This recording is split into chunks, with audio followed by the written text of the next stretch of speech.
Bismillahirrahmanirrahim. And in today's lecture, first of all, we will talk about some of the key features in a graph, uh, particularly for line graph, bar graph, and table. And as well, you may have your pie chart. So for those four types of questions, we will have some key features. And understanding those key features is important for everyone. Okay. Look at the graph, Claire. You may have it, and there are some of the key features that I want people to understand, because if you don't know those key features, then later on it would be a bit difficult for you to write on it. Uh, First key feature, let me write down key features in a graph. Number one, you should know about what the graph is about. First of all, the first key feature is you should know about what the graph is about. Look at this graph and what the graph is about. What's the subject? What do you think? What's the subject for this graph? Foods. Food. That's about fast food, Claire. Consumption of fast food, right? Consumption Yeah. of fast food. So I call it what, or I call it subject. So you should know about uh, that what the subject is about, right? And then can you see the categories? How many categories are here? Three. Three. We have got three Three. categories. So we call them categories. What do we call them? We call them categories. Like pizza is one category, fish and chips is the second one, and hamburgers, Claire, that's the third category. So you must know about categories. So we call them categories. Second thing, that in a graph, you must know about how many categories do we have. So we have got three different categories, right? After this, after knowing the categories, point number three, you should know about values. Let Yes, me ask you, answer. usually on y-axis, you will find values. Can you see the values? Yes, Yes. sir. 0, 20, 40, Claire. You must know about the values. Number four, with values, Claire, you will always find unit of measurement. Claire, unit of. Measurement. Okay.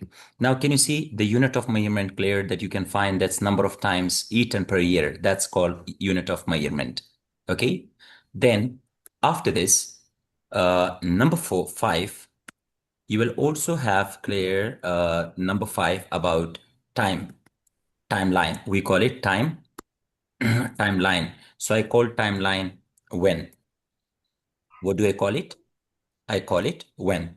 Can you see the timeline? 1975, 1980, 1985, 1990, and then 2000. So what do we call it? Timeline. Okay, this timeline, it conveys clear two important information. Number one, for timeline, number one, that is what tends to be used. Tends to be used. What tends to be used? So what tends to be used? Let me add the students first. Oh, students are waiting. Okay. So, if I ask you a question, and the timeline, Claire, it gives us the information that what tends to be used. Now, can you tell me which tends to be used? And this, from this timeline, what message do you get? It's in the past, right? Past tense. Yes. Why? Because timeline is in the past, huh? So if it is in the past, so definitely we are going to use past tense. Am I right? Yes, sir. Yes. So if you want to ask me a question that, sir, in a graph, mostly students, they don't know which tends to be used, right? So Yes, sir. for them, you're not supposed to ask me. You will refer to the timeline. You have to refer to the timeline, that either timeline is in present, past, or future. So the timeline, it's in the past. So that's why simply we are supposed to use simple past tense. Can I write present tense here now? No, sir. No. Can I No, use sir. future? No. Why? Because No. timeline is in the past. Number one. Information number one. What tends to be used? What tends to be used? So from where you get this the information, what tends to be used? From the values. From the years below. From the years. Yes, from the timeline. We call it timeline. Okay, what do we call it? We call it timeline. Okay, second important information, the timeline, clear, it conveys that's about either a graph. Look, what is name of the graph? Like name of this graph is what? It's a Line line graph. graph, right? Line graph. Number two, timeline also, from the timeline, you understand that either a graph, that it's a static or dynamic. Dynamic or static. Either a graph is dynamic or static. Now I'm going to guide you about static graphs and dynamic graphs, okay? What are static graphs and what are dynamic graphs? I'm going to guide you about that. First of all, let's take example for dynamic graphs. Dynamic graphs. Okay, most of the time students, they achieve Lispan and IELTS writing. Why? Because they ignore, clear, they don't know about static and dynamic graphs. And knowing this part, clear, is very important. Why? Because if a graph is dynamic and you keep writing in static, that's wrong. Or if a graph is dynamic, clear, static, or and you keep writing in dynamic way, so that's totally wrong then. Dynamic means dynamic something that is movable, right? Am I right? Dynamic, Yes, sir. dynamic means Yes, sir. dynamic means that if a graph, if a graph, it refers to more than, clear, one time period. What did I say? I said if a graph, clear, it refers to more than one time period. More than one time period, then that is called dynamic. For example, can you see this graph, the bottom one?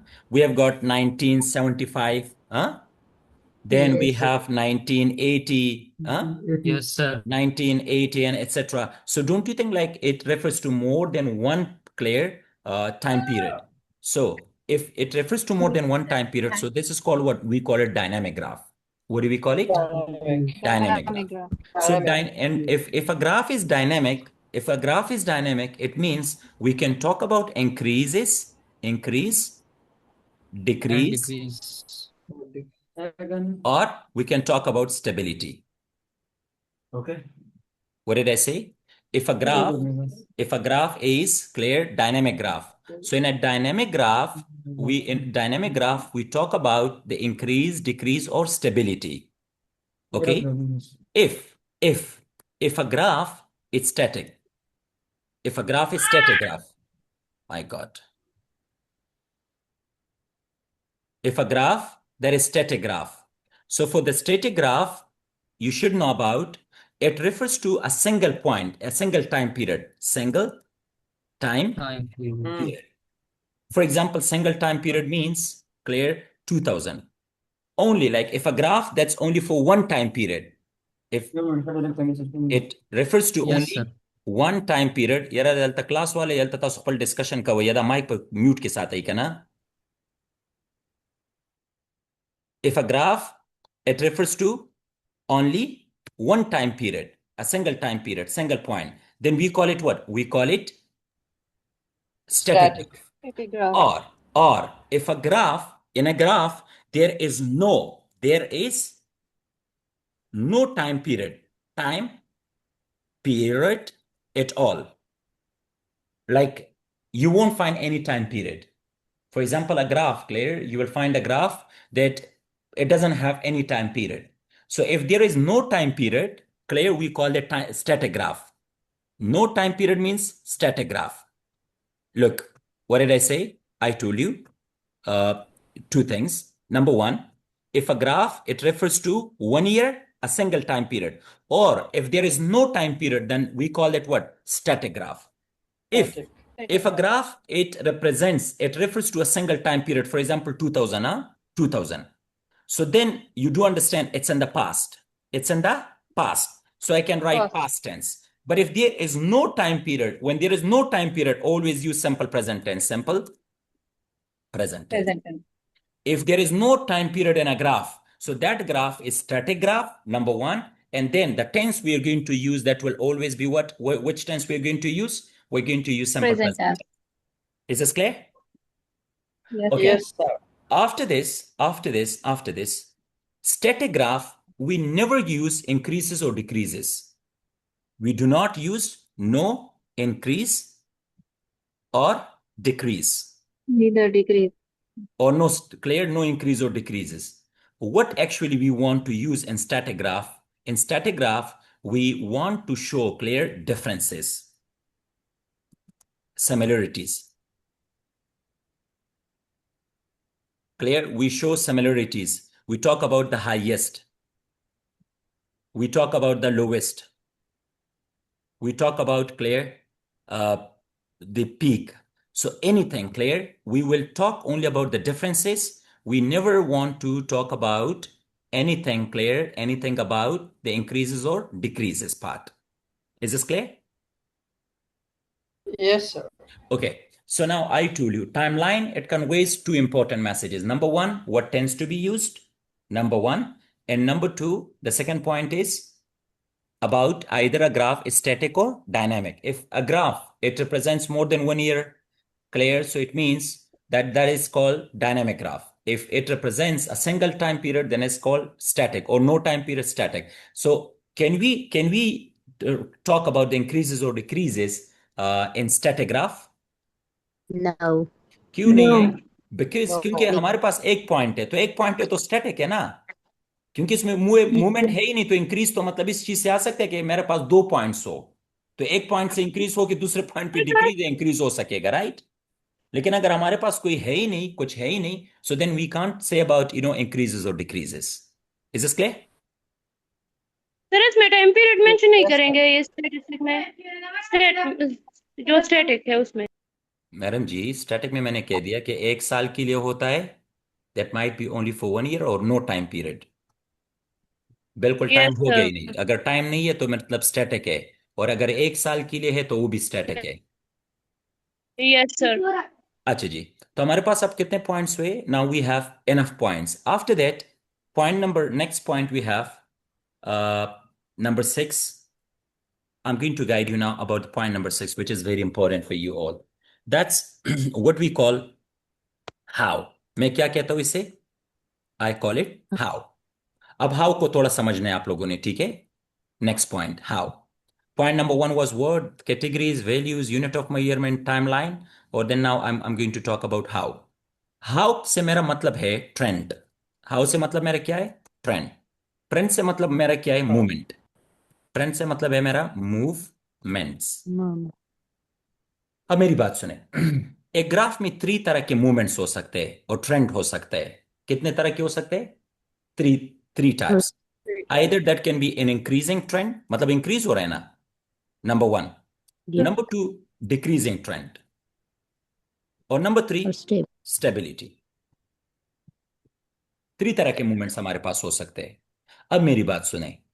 अगर हमारे पास increase आ रहा है, लेकिन वो increase जो है हमारे पास slow increase है. देखिए, अब मेरी बात सुने. मैंने कहा कि हमारे पास जो इंक्रीज है, तो 3 तरह के इंक्रीज हो सकते हैं. कितने टाइप्स के वो हो सकते हैं? 3 तरह के. 3 types of increase we may have. अगर मतलब एक इंक्रीज तो आ रहा है, सपोज 2000 में हमारे पास price of petrol that was 100 rupees, 100 रुपए का था. अब 2021 में suppose price of petrol that was 102 रुपए आया. कितने तक पहुंचे? 102. तो अब मुझे बताइए कि ये जो इंक्रीज आया, ये तेज इंक्रीज है कि स्लो है या मॉडरेट है? Slow. हमारे पास जो इंक्रीज या डिक्रीज होगा, तो इसकी जो इंटेंसिटी है, 3 तरह की इंटेंसिटी हो सकते हैं. Number 1, slight, slow. Clear? Slow increase. दूसरा नंबर हमारे पास हो सकते हैं मॉडरेट. इंक्रीज किस तरह के हो सकते हैं? मॉडरेट टाइप के. और नंबर 3 हमारे पास जो इंक्रीज या डिक्रीज हो सकते हैं, वो that is we call rapid, तेज. तो अब मुझे बताइए, अब ये इंक्रीज है, मतलब 2000 में दैट वाज लाइक 100 रुपए था, 2001 में हमारे पास 102 है, 2 रुपए का फर्क आया, तो ये तो काफी कम है ना, स्लो. तो कैन आई से Yes, sir. Increased, Yes, sir. Increased slowly? कह सकता हूं ना? Yes, sir. Yes, sir. Yes. अगर एक Yes, इंक्रीज sir. आया, फॉर एग्जाम्पल 2000 में हमारे पास जो प्राइस था 100 रुपए था, अब 2001 में हमारे पास 150 रुपए है, तो मतलब मॉडरेट आया ना, ये ज्यादा हुआ. That's quite big increase. Moderate. Clear? तो आप कह सकते हैं मतलब 10 15 20 रुपए इंक्रीज आया तो हम कह सकते हैं कि increased Moderately. Moderately. Yes, sir. अगर मेरे पास इंक्रीज ये आया, सो 2000 में मेरे पास 100 रुपए था और अब 200 रुपए है, तो मतलब इंक्रीज तो आया। तो किस टाइप का इंक्रीज है? Increased Rapidly. रैपिड, तेज इंक्रीज आया ना, Rapidly. रैपिडली आया। अब मेरी बात सुने आप लोग। Yes, अब हाउ जो है ना, हाउ sir. हाउ मेरे मेरे पास दो तरह के हाउ हो सकते हैं। कितने टाइप हाउ होगा? दो। Two. Number one how, number one that is I will call it verb Two plus types. Adverb. Verb को मॉडिफाई करने के लिए हम क्या इस्तेमाल करते हैं? एडवर्ब इस्तेमाल करते हैं कि Adverb. नहीं? Yes, sir. अब नंबर टू जो हमारे पास है, हम एडजेक्टिव प्लस नाउन, Adverb. नहीं Yes, adjective sir. Plus noun, adjective plus noun. तो देखिए मेरी बात सुने, दो तरह के हाउ हो सकते हैं। Later on I I will ask you, ठीक है, कि ये दोनों हाउ आपको आने चाहिए। Number one how that is called verb plus adverb, and number two adjective plus noun. मेरी बात सुने, मैं कहता हूं यहां पे कि डिक्लाइन आया। क्या हुआ? डिक्लाइन, डिक्लाइन आया। मैं कहता हूं कि डिक्लाइन पास्ट में, और डिक्लाइंड, और किस टाइप का डिक्लाइंड आया? ये डिक्लाइन जो है ये ड्रामेटिकली, ये सिग्निफिकेंटली, सिग्निफिकेंटली, स्पेलिंग को इग्नोर करें, डिक्लाइंड वर्ड सिग्निफिकेंटली। तो मुझे बताइए सिग्निफिकेंटली क्या है? एडवर्ब है कि नहीं? Yes, sir. और It is. डिक्लाइंड वर्ब है कि Yes, नहीं? sir. तो ये Yes, फार्मूला sir. हुआ Yes, कि नहीं? sir. अब अगर मैं ये Yes. दूसरे में फिर मैं जुमले में बाद में डालूंगा, ठीक है, अभी आपने सिर्फ इतना समझना है। मैं ये कह सकता हूं कि सिग्निफिकेंटली का एडजेक्टिव फॉर्म क्या है? Significance. सिग्निफिकेंट। Significant. सिग्निफिकेंस तो नाउन है ना, सिग्निफिकेंट। नाउन, डिक्लाइन का नाउन फॉर्म है? नहीं है हमारे पास। Significant. अगर आपके पास कोई वर्ब है और उसका नाउन फॉर्म नहीं है, तो हम वर्ब को बेस फॉर्म, रूट फॉर्म इस्तेमाल करके, and it functions as a noun. मेरी बात सुने, when there is जब हमारे पास when there is no noun form for a verb, तो हम उसी वर्ब के रूट फॉर्म को, बेस फॉर्म को इस्तेमाल करते हैं, and it functions as a noun. जैसे यहां पे डिक्लाइन है, तो डिक्लाइन के लिए हमारे पास नाउन फॉर्म नहीं है, सो बेस फॉर्म जो है we use that and it functions a noun. Significant decline, decline. तो ये नहीं होगा कि सिग्निफिकेंट डिक्लाइंड, यह गलत है, क्योंकि ये वर्ब नहीं है, नाउन है, और नाउन बेस फॉर्म में होगा। तब यहां पे देखिए कि डिक्लाइंड सिग्निफिकेंटली और सिग्निफिकेंट डिक्लाइन, दोनों का मतलब एक है, लेकिन हाउ दो तरह के, मतलब स्ट्रक्चर, हम मुख्तलिफ स्ट्रक्चर इंशाल्लाह इस्तेमाल करेंगे, तो फिर आपको क्लियर हो जाएगा इंशाल्लाह इसके बाद, ठीक है। तो मैंने क्या कहा? सिग्निफिकेंट डिक्लाइन, और यहां हम कहते हैं कि डिक्लाइन सिग्निफिकेंटली। अब अगर कोई वर्ब है और उस वर्ब का अपना नाउन है, for example grow, second form क्या है? GREW, right? Grew. How it grew? So it grew, for example, rapidly, rapidly। तो मुझे बताए वर्ब प्लस एडवर्ब मैंने इस्तेमाल किया कि नहीं? Yes, sir. अच्छा, Yes, sir. अब मुझे Yes. बताए, अब रैपिडली का एडजेक्टिव फॉर्म क्या है? रैपिड है कि नहीं? Yes, sir. Yes, sir. Yes. मतलब एडवर्ब एलवाई के साथ होता है, और एडजेक्टिव जो है वो एलवाई के बगैर, विदाउट एलवाई। सो कैन आई से Yes. Rapid, rapid grow. अब ग्रो का नाउन फॉर्म है ना हमारे पास? No, sir. Yes, है sir. ना, Growth. Growth. Yes, sir. Yes, तो sir. अब इसका Growth. ऑलरेडी नाउन फॉर्म है, तो मैं वर्ब नहीं इस्तेमाल कर सकता, क्योंकि इसका तो ऑलरेडी है ना हमारे पास नाउन। तो अगर किसी वर्ब का ऑलरेडी नाउन फॉर्म है, तो फिर तो आपने नाउन इस्तेमाल करना है। अगर वर्ब नाउन नहीं है, so then you can use verb base form and it functions a noun. समझ रहे? Yes, Yes. sir. Yes. अच्छा, कितने पॉइंट्स मैंने अभी आपको समझा दिए? नंबर वन के आपको पता होने चाहिए कि 6. सब्जेक्ट क्या है, कैटेगरी क्या है, वैल्यूज क्या है, टाइमलाइन क्या है हमारे पास, और then I told you how. तो हाउ हमारे पास जो है मूवमेंट्स को कहते हैं, ठीक है। और कितने टाइप के मूवमेंट्स हो सकते हैं हमारे पास? 3. Three Three different types. Types of movements हो सकते हैं, ठीक है ना। वी डू हैव यार, आप लोग ये जो लेट आ जाते हैं ना, तो ये बच्चे मतलब मेरे क्लास में फिर थोड़ा तंग होंगे, क्योंकि मैं लेक्चर दौरान बार बार नहीं ऐड कर सकता आप लोगों को, ठीक है ना। तो क्योंकि मैं यहाँ पे स्क्रीन मुझे नहीं नजर आता फिर। अच्छा, अब देखिए, इसके बाद मैं थोड़ा आप लोग को मजीद पढ़ाने की कोशिश कर देता हूँ। इसके बाद आपको थोड़ा ये मालूम होना चाहिए, आपको ये चीज मालूम होना चाहिए कि भाई हमें कुछ वर्ड्स, मतलब 6 7 पॉइंट नंबर क्या है? 7 अप्रोक्सीमेशन वर्ड्स, अप्रोक्सीमेशन वर्ड्स। आप लोगों ने अप्रोक्सीमेशन वर्ड्स का इस्तेमाल करना होगा, ठीक है ना। अप्रोक्सीमेशन वर्ड का मतलब क्या है? यहाँ पे अप्रोक्सीमेशन वर्ड्स का मतलब ये है कि आइल्स वाले मतलब deliberately they don't want to give you exact figure value.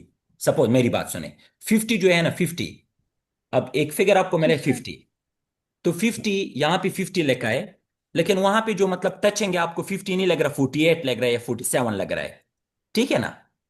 Yes, sir. Yeah. तो आप लोग क्या, आप इसके लिए क्या, तो मतलब आप क्या लिखे, रफली लिख सकते हैं कि लाइक फॉर एग्जांपल रफली क्लियर 50 Approximately. और नियरली 50 और जस्ट बिलो 50 लिख सकते हैं ना? Yes, sir. Yes. We तो can these write. words like almost, almost, nearly, roughly, Yes, sir. clear, roughly, तो ये सारे मेरे पास Below, क्या है? Yaibo. जस्ट above या Yes, जस्ट sir. बिलो, ये मैं Below. पूरा लिस्ट दूंगा आप लोग को, वोकैबलरी का पूरा लिस्ट दूंगा आपको, आपकी किताब में है ये सारी चीजें। तो इसका मतलब क्या है? Just below, just above in all these words, clear? What do we call them? We call them approximation words. तो आप लोगों ने अप्रोक्सीमेशन वर्ड्स का इस्तेमाल करना होगा। इसके अलावा नंबर 8 प्रीपोजिशंस का आप लोगों ने ख्याल करना है। नंबर 8 प्रीपोजिशंस, प्रीपोजिशंस का ख्याल रखना है। Now what I mean by prepositions here, prepositions हमारे पास होंगे, ये कुछ प्रीपोजिशंस है, ये आपने याद रखना है। आपकी किताब में पूरा चैप्टर है प्रीपोजिशंस पर, वो भी आप देख सकते हैं। Number 1 by, number 2 8. Of, and number 3 for example 2। ये इन 3 का आप लोगों ने क्या करना है, और 8 का भी मैं 8 कर देता हूं 8। And इनका आप लोगों ने क्या करना है, ख्याल रखना है इन प्रपोजिशंस का। अब मेरी बात सुने, मैं समझा देता हूं आपको।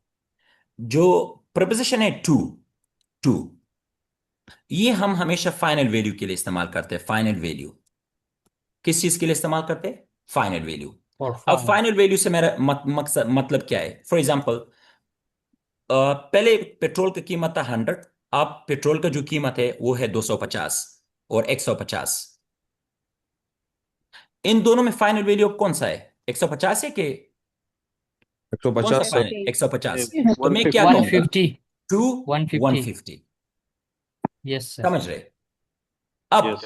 अब आप लोगों ने ये ख्याल रखना है, चाहे चाहे वो वर्ब हो, ये वाला वर्ब हो, ठीक है, तो मैं टू लिख सकता हूं, और ये चाहे वो नाउन हो। क्या हो? नाउन। तो इन दोनों के बाद मैं क्या लिख सकता हूं फाइनल वैल्यू के लिए? दोनों सेम है, टू लगाऊंगा। तो फाइनल वैल्यू के लिए मैंने क्या लगाना है? टू। लेकिन लेकिन अगर आप इन दोनों का देख ले, इन दोनों का अगर आप देख ले, वो मेरे पास है 100 है, और अब कौन सा है? 150 है। तो इन दोनों में फर्क कितना है?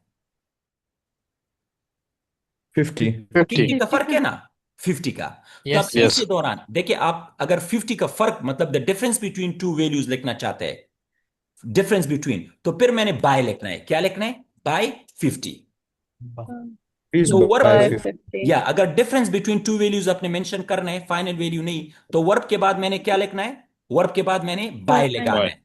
लेकिन अगर यही चीज आपने नाउन के बाद लिखना है, किस चीज के बाद? नाउन, तो फिर बाय नहीं लिखना, फिर आपने क्या लिखना है? ऑफ 50। Oh. अब आपके समझ में कुछ आया कि नहीं?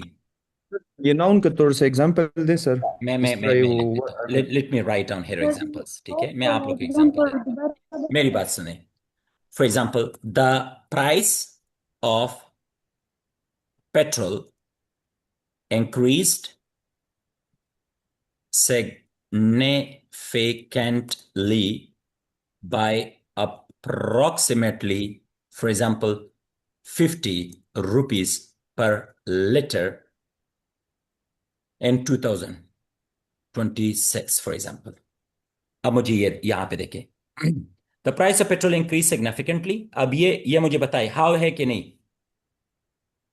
लेकिन ये Yes, हाउ sir. कौन सा वाला है? वर्ब प्लस नाउन है, वर्ब प्लस एडवर्ब है कि नहीं? Yes, verb sir. बिल्कुल sir. तो मैंने यहां पे बाय लगाया, वर्ब के बाद मैंने क्या इस्तेमाल किया? बाय लगाया कि नहीं? Yes, Yes, sir. sir. Yes, sir. By, और ये मैंने क्योंकि डिफरेंस लिख दिया ना, तो इसीलिए मैंने क्या लिखा? बाय। By. By. Preposition अब Right. यहाँ by. पे मतलब फर्क कितना है? 50 रुपीज का फर्क है ना, तो मैंने वो बाय लिख दिया। अगर Yes, मैं Yes, sir. sir. ये डिफरेंस नहीं लिखना चाहता and I want to write down the final value, तो फिर मैंने क्या लिखना है? To, TO, Two. 2, 2. फिर मैंने क्या लिखना है? 150। 150. तो मतलब एक है, 150 hours. मतलब एक है, 100. लेकिन आप लोग के थोड़े स्ट्रक्चर में चेंजेस लेकर आएंगे ना। Yes, जी। sir. अब Yes, इसी sir. चीज को अगर नाउन में मैंने लिखना है तो मैं ये लिखूंगा, ठीक है। How can I write down for this? There was a significant there was a significant increase. Increase. अब मुझे बताइए सिग्निफिकेंट क्या है? एडजेक्टिव है कि नहीं? सिग्निफिकेंटली था, एडवर्ब था, यहाँ पे Yes, significant sir. Adjective Yes, हुआ। sir. और इंक्रीज आपको मैंने कहा इंक्रीज का नाउन फॉर्म नहीं है तो बेस्ट फॉर्म मैंने लगाना है, ठीक है। Yes. तो इंक्रीज क्या हुआ? नाउन हुआ कि नहीं? तो ये मेरे पास दूसरा हाउ हुआ है कि Okay, नहीं? Yes, sir. Adjective plus noun. तो Yes. इसके बाद अगर आपने difference between Yes, to sir. Value Yes, लगाना sir. है तो फिर आपने क्या लिखना है? Of. Of clear Of. Approximately 50 rupees per litre. समझ रहे? 50 per liter. फिर Yes. बाय, क्या मैं यहाँ पे बाय लिख सकता हूँ? No, sir. No. क्यों? क्योंकि डिफरेंस बिटवीन टू वैल्यू तो मैं यहाँ पे लगा रहा हूं, लेकिन ये नाउन है तो नाउन के बाद मैं बाय नहीं लगाऊंगा, क्योंकि यहाँ पे मैंने बाय क्यों लगाया ऊपर? बाय मैं इसलिए लगा रहा हूं कि क्योंकि ये वहां वर्ब पे है। it हाँ was a अब verb. Yes. एग्जैक्टली और यहाँ पे क्या लिख सकता हूं मैं? ऑफ लगा दूंगा। यहाँ पे मैं बाय नहीं लिख सकता, यहाँ पे मैं ऑफ नहीं लिख सकता। लेकिन अगर मैं फाइनल वैल्यू दोनों के लिए इस्तेमाल कर रहा हूं तो दोनों के लिए फिर टू है। दोनों के लिए क्या है? टू। इसके लिए भी टू है और इसके लिए भी टू है। फिर मैं यहाँ पे लिखूंगा 2 150। Yes, sir. समझ रहे कम्बिनेशन आप? को देखना होगा सर हमने. यस यस, अब मैं आप लोग को मतलब मजीद समझा दूंगा ना, मैं किस लिए वगैरह, आप टेंशन ना ले, ठीक है। जी सर. अब मुझे बताए, मैंने आप लोग को सिर्फ ये चीजें समझा दी, मैंने आपको कुछ पॉइंट्स समझा दिए एंड दोस पॉइंट्स आर, वो जो पॉइंट्स है वो पॉइंट्स ये है कि सबसे पहले जो पॉइंट है मेरे पास है वो कि आपको पता होना चाहिए कि कैटेगरीज कितने हैं, कितने कैटेगरीज है मेरे पास, ठीक है, नंबर वन। और फिर आपको ये मालूम होना चाहिए कि मेरे पास इसके वैल्यूज क्या है, मेरे पास यूनिट ऑफ मेजरमेंट क्या है, मेरे पास टाइमलाइन क्या है, मेरे पास ये ग्राफ डायनेमिक है, स्टैटिक है, फिर मेरे पास हाउ कैसा है, हाँ। और फिर मेरे पास जो है, ये तो मैं मतलब जनरल नॉलेज आप लोग को दे रहा हूँ, अभी तक तो मैंने कुछ पढ़ा ही नहीं है। सो इंशाल्लाह we will start taking practical examples now so you will understand. और फिर आपके पास प्रीपोजिशंस होंगे, फिर आपके पास अप्रोक्सीमेशन वर्ड्स होंगे। तो ये नॉलेज अगर आपके पास है तो मैं आपको आसानी से 2 3 स्ट्रक्चर्स अभी दे सकता हूँ। मैं रिमूव कर दूं ओके ये? Sir. Yes, sir. Yes, done है? sir. Yes. Yes, sir. Yes. Yes, sir. We took a screenshot. Okay. अच्छा ये आप लोग जो है ना भाई, मैंने क्या कहा कि मैं एक टाइम पे क्लास में मतलब आया तो क्या करूं? एनी हाउ ओके, मेरी बात सुने आप लोग, ठीक है। अब मेरे पास ये ग्राफ है, आपको ग्राफ नजर आ रहा है? Yes, sir. Sir. ठीक सर. अब देखिए मैं उन्हीं चीजों को Yes, क्या sir. करना चाहता हूँ, थोड़ा मैं अभी उन चीजों को क्या करना चाहता हूँ, I just want to take some few examples कि इस चीज को मैं प्रैक्टिकली कैसे इंप्लीमेंट कर सकता हूँ। सबसे पहले आपके पास जो फार्मूला है, ये 2 फार्मूलाज आपने याद रखने हैं, ठीक है। बेसिक फार्मूलाज में अभी आज मैं आपको 2 स्ट्रक्चर्स दे रहा हूँ। ये फरीसाफी के अपने स्ट्रक्चर्स है, ठीक है, और आप लोग ये इंप्लीमेंट कर सकते हैं एंड इंशाल्लाह will really help you. Number one, structure number one मैं कहता हूँ स्ट्रक्चर वन। स्ट्रक्चर वन जो है भाई, इसे मैं कहता हूँ व्हाट स्ट्रक्चर। क्या कहता हूँ? What structure. What ये मेरे structure? अपने वो क्या कहते हैं कि सीक्रेट रेसिपी के कहते हैं कि क्या कहते हैं, Food words है आपके. Recipe. बस वही मेरे अपने वो है, ठीक है। तो Ingredient. आप लोग या सीक्रेट इंग्रेडिएंट, पता नहीं रेसिपी है क्या, बस बाकी मुझे नहीं Yes, पता। sir. Yes. हाँ अब इसमें देखिए, बस समझ गए सबसे सर. पहले आप लोगों ने क्या लिखना है? व्हाट। व्हाट के बाद आपने लिखना है प्लस। व्हाट के बाद आपका आएगा हाउ। क्या आएगा? हाउ। ये हाउ जो है ना, व्हाट के बाद जो हाउ है वो होगा भाई आपका verb plus adverb. Yes, sir. Verb plus adverb होगा। फिर अब Okay, इसके sir. बाद वर्ब प्लस एडवर्ब के बाद आपने जो लगाना है, आपने प्रपोजिशन यूज करना है। Preposition. और अगर प्रपोजिशन Yes. आपने वर्ब के बाद लगाना है तो डिफरेंस बिटवीन टू वैल्यू के लिए बाय और फाइनल वैल्यू के लिए आपने Uh, टू। Two. two. फिर इसके बाद आप लगा सकते हैं, अगर अप्रोक्सीमेशन वर्ड की जरूरत है तो अप्रोक्सीमेशन वर्ड लगा दे। अप्रोक्सीमेशन वर्ड के बाद आप लगा दे यूनिट, सॉरी वैल्यू, और वैल्यू के बाद आप लगा दे भाई यूनिट, और यूनिट के बाद आप लगा दे यहां पर व्हेन, टाइम पीरियड। ये आपका हुआ भाई एक फार्मूला। क्या बना हमारा? एक What बना हमारा structure? फार्मूला, यहाँ पे व्हाट स्ट्रक्चर फार्मूला बना। अब मैं आप लोग को प्रैक्टिकली इसी चीज को मैं यूटिलाइज करना चाहता हूँ, ठीक है। अब फॉर एग्जांपल अब अगर देखे, अब ये पिज्जा को देखे, सपोज पिज्जा को आप देख रहे 1975 है कि नहीं? Yes, sir. Yes sir. मतलब ये इंक्रीज हो रहा है ना, 1971. सपोज ये इंक्रीज हुआ, Yes, ठीक है। sir. 1995 Yes, sir. तक ये Yes, इंक्रीज sir. हुआ है। तो मैं मेरे पास जो व्हाट है, तो व्हाट क्या है? पिज्जा है कि नहीं? Yes, sir. तो मैं 1995 तक ये इंक्रीज हुआ है, तो मेरे पास जो व्हाट है, तो व्हाट क्या है? पिज्जा है कि नहीं? तो मैं लिख दूंगा the consumption Yes, consumption of pizza. लिख दिया मैंने, व्हाट लिख दिया कि नहीं? Pizza. व्हाट मैंने लिख दिया, the Yes. Consumption of yes, pizza. sir. अब मुझे ये बताए इसके लिए मुझे मुझे Yes, क्या sir. हाउ चाहिए कि नहीं, क्योंकि इंक्रीज हुए कि मैंने क्या कहा Yes. था कि हमारे पास हाउ 3 तरफ के हो सकते हैं, एक इंक्रीजिंग, एक डिक्रीजिंग, एक स्टेबिलिटी। तो ये इंक्रीजिंग हुआ है, Stability. Stable. Well, पे इंक्रीज है, तो मैं लिख Increased. सकता हूँ यहाँ पे कि the consumption of pizza rose, Pizza. Rise second form में रोज, क्योंकि ये sir. पास्ट में है, तो मैंने लिख दिया रोज। अब ये मुझे बताइए, ये स्लो स्लो इंक्रीज हुआ है ना, बहुत तेजी से तो इंक्रीज नहीं हुआ। Yes, sir. तो वर्ब के लिए किस चीज की जरूरत है, एडवर्ब की जरूरत है कि नहीं? Adverb. Yes, sir. Verb plus adverb. तो मैं यहाँ पे लिख सकता हूँ कि मतलब इंक्रीज स्टेडिली। कैसे Slow. इंक्रीज हुआ? या स्लोली, क्लियर, या ग्रेजुअली? ग्रेजुअली, ग्रेजुअली लिख दिया मैंने, Yes. ग्रेजुअली। sir. कैसे इंक्रीज हुआ? इंक्रीज हुआ लेकिन Gradually. ग्रेजुअली। अब मुझे बताइए हाउ, हाउ बना कि नहीं, ये हाउ वर्ब प्लस एडवर्ब बना कि नहीं? Yes, plus sir. Verb plus. Now we'll put अब इसके बाद preposition. हमने क्या इस्तेमाल करना है? हमने ये इस्तेमाल Preposition. करना है कि यहाँ पे हमारे पास फाइनल वैल्यू लिख सकते हैं, या मतलब डिफरेंस अगर हो तो, लेकिन यहाँ पे फाइनल वैल्यू मैं लिखना चाहता हूं तो क्या लिखूं? 2 लिख सकता हूं कि नहीं? 2 Yes, sir. Approximately, approximately. अब यहाँ पे देखिए ये 80 से थोड़ा अबव है कि नहीं? Yes, 80 से sir. अबव है 90. ना, तो मतलब मैं लिखता हूं अप्रोक्सीमेटली टू 80, एग्जाम्पल 80, 85। 85. ओ ये कहा